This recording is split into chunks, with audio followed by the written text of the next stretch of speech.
Okay, this is number 3 off of the newer Webassign. So just like the other problem, I'm going to feed you the details of what you'll need for this problem.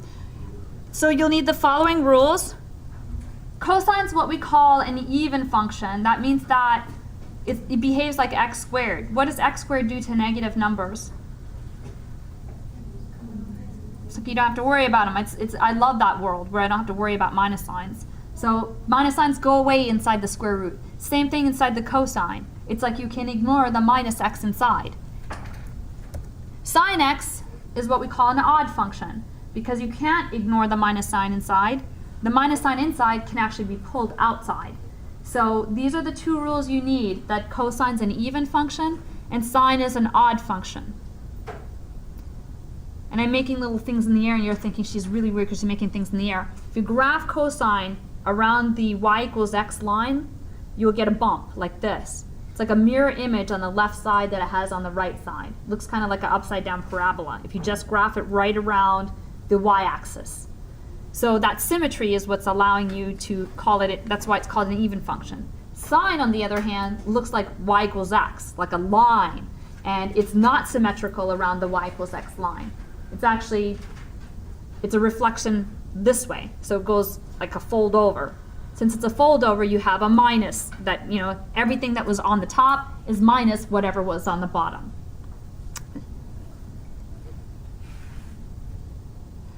So what do you need to do here? Well, step 1 on any one of these problems is to convert all of the stuff to sines and cosines. So I'm going to go up to this stuff on top.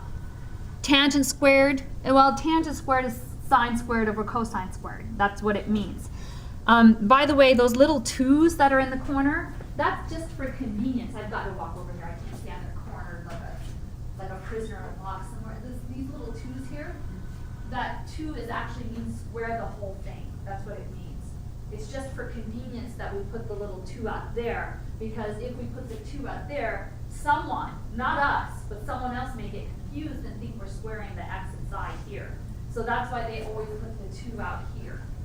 If you enter it in a Webassign, enter it as the whole body squared, like with parentheses around it and a square, and it'll accept it. So that's what that little 2 means.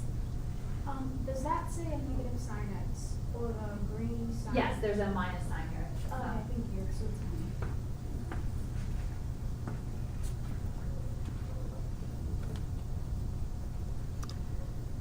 Okay, now that I have that, I'm going to take this stuff that I have and I'm going to apply that even odd function stuff that I showed you on top, that highlighted material. So I'm going to pull that now. So in for this, I'm going to drop in that green minus sine x. And in for this, well, I can ignore the minus x. So I'm going to do that. So tangent squared, I just rewrote this. You don't have to rewrite this. So I rewrote it so that you can see my thread of thought. So here this drops out, and I get the minus sine x pulling from the highlighted from the top. And over here, the minus goes away in the cosine. And so I'm left with this.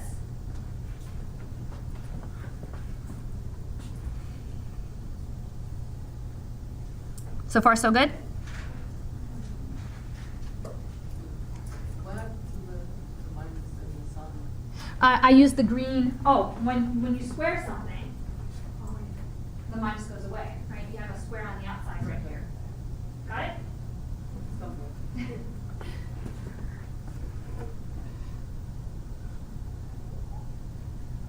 I copied and pasted, so don't freak out. So I have, this is the writing that you just saw on the previous copy there. What about that? So I dealt right now with the first term, right up here. This first term here, I got it check marked. Dealt with that.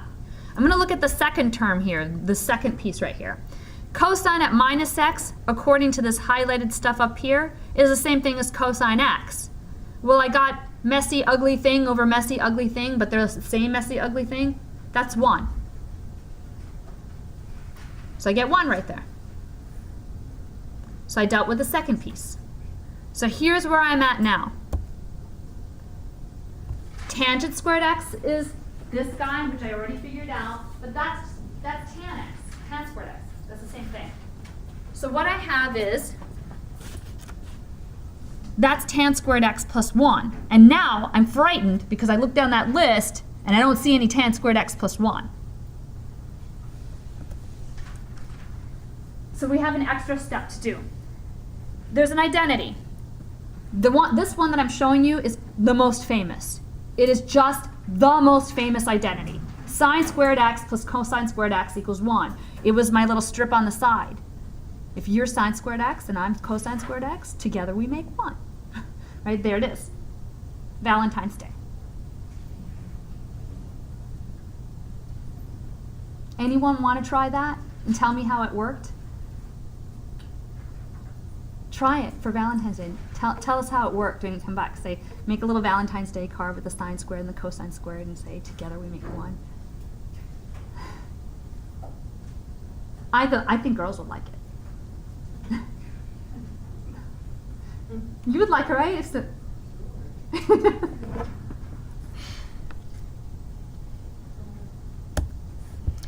That's the most famous one. How do you get all the other ones? Do you have to memorize them? I got already too much stuff in my head.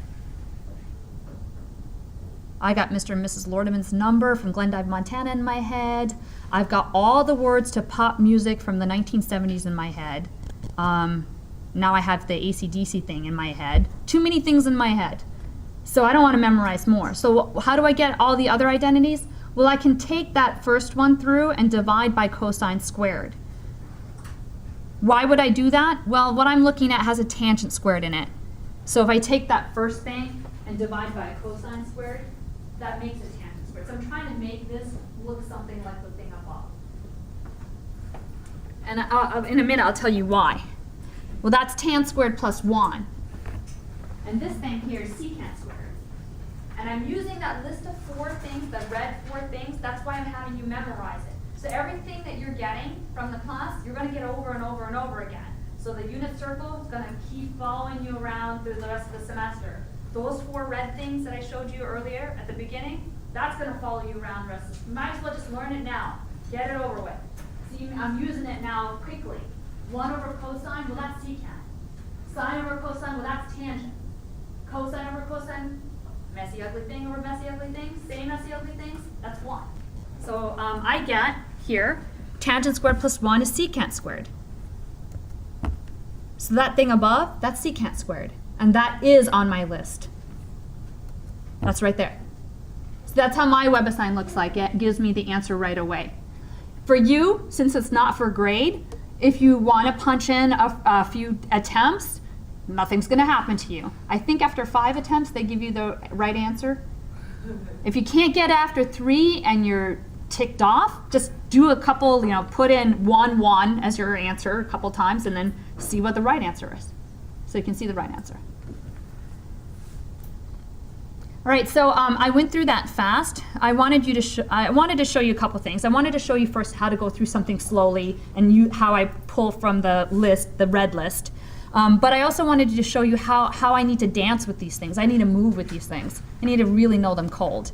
So it takes time to get there, but it's experience. It's just playing around with it and seeing it over and over. Remember what that guy said? He said you don't really learn math, you just get used to it. So we're just going to get used to it. We're going to take that approach all semester long. You're going to see it again and again. Last class did fine. You do fine too. You just get used to it and see it again and again. How fast do you bring the quizzes? Say it again? How fast do you bring the quizzes? Well, I gave it back to you next period. Right. I might not sometimes be able to turn around from Monday to Wednesday, but most of the time I will. I'm pretty good about getting that back.